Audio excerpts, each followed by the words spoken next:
ಎಲ್ರಿಗೂ ನಮಸ್ಕಾರ ವೀಕ್ಷಕರೇ.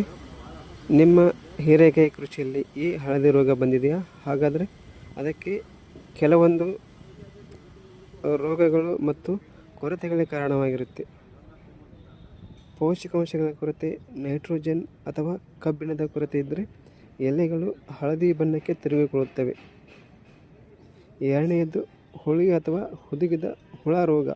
ಈ ರೋಗ ಕೀಟಗಳ ಮೂಲಕ ಬರುತ್ತದೆ. ವಿಶೇಷವಾಗಿ ವೈಟ್ ಫ್ಲೈನಿಂದ ಈ ಎಲೆಗೆ ದಾರಿಯಂಥ ಗುರುತು ಕಾಣಿಸಿಕೊಳ್ಳುತ್ತದೆ. ಇಂಥ ದಾರಿಯಂಥ ಗುರುತು ಕಾಣಿಸಿಕೊಂಡ್ರೆ ಇದಕ್ಕೆ ನೀಮ್ ಆಯಿಲ್ ಅಥವಾ ಕಾನ್ಫೈಂಡರ್ ಅಥವಾ ಸ್ಪ್ರೇಯನ್ನು ಮಾಡಬೇಕು ಸ್ನೇಹಿತರೆ. ಇನ್ನು ಮೂಷಿಕ್ ವೈರಸ್, ಈ ರೋಗ ಎಲೆಗಳಲ್ಲಿ ಹಳದಿ ಚಿತ್ತಾರದಂಥ ಗುರುತು ಬಿಡುತ್ತೆ. ಇದು ವ್ಯಾಪಕವಾಗಿದ್ದರೆ ಎಲೆಗಳನ್ನು ತೆಗೆದುಹಾಕಬೇಕು.